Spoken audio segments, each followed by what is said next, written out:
Hello guys, few moments back this contest, biweekly contest 140 ended, and this was the first question which was asked in our today's biweekly contest.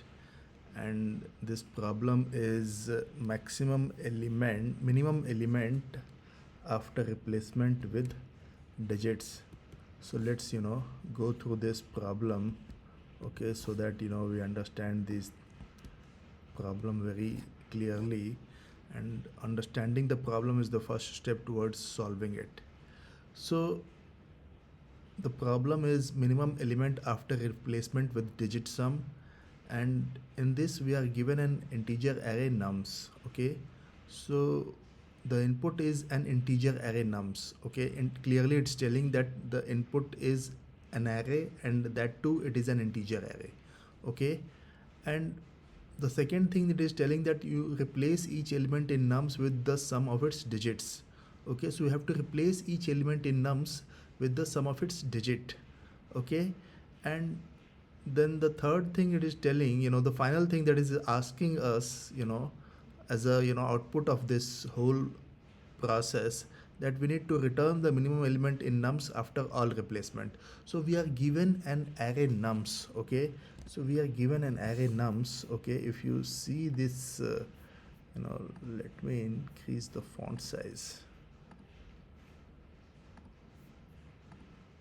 So if you see, then this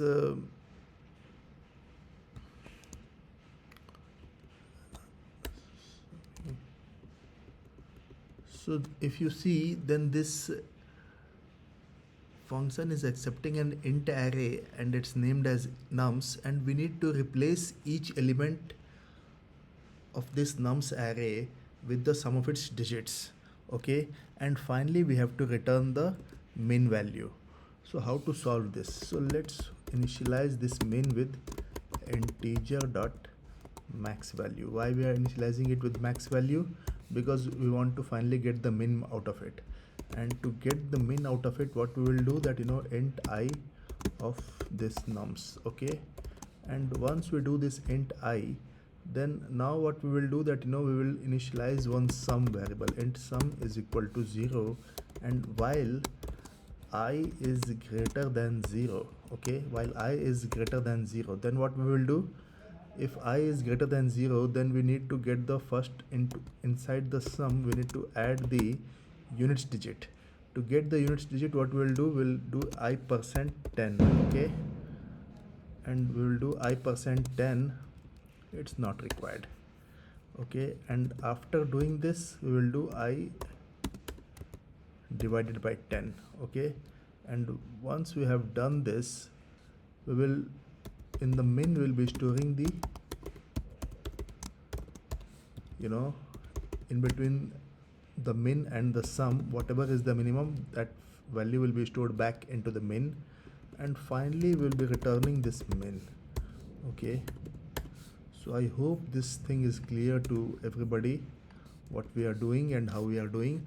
So we are declaring one min integer variable and initializing it with the maximum value. Why we are initializing it with the maximum value? Because at line number 12 we are going to do min. Okay, so we have to have something which is much more than the sum values, which what values sum can assume. And since sum is an int, so the maximum value that it can assume is integer dot max value, and then in that case min will be either the min of min or sum. So if sum is max value, then also min will be, finally the min value also will be integer dot max value only. So this is very clear. Okay, I hope this thing is very clear, and it's very easy. So let me just run this. Okay,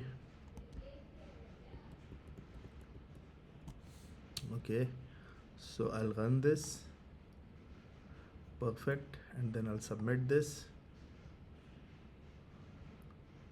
Perfect. So this is a very efficient way to solve this problem.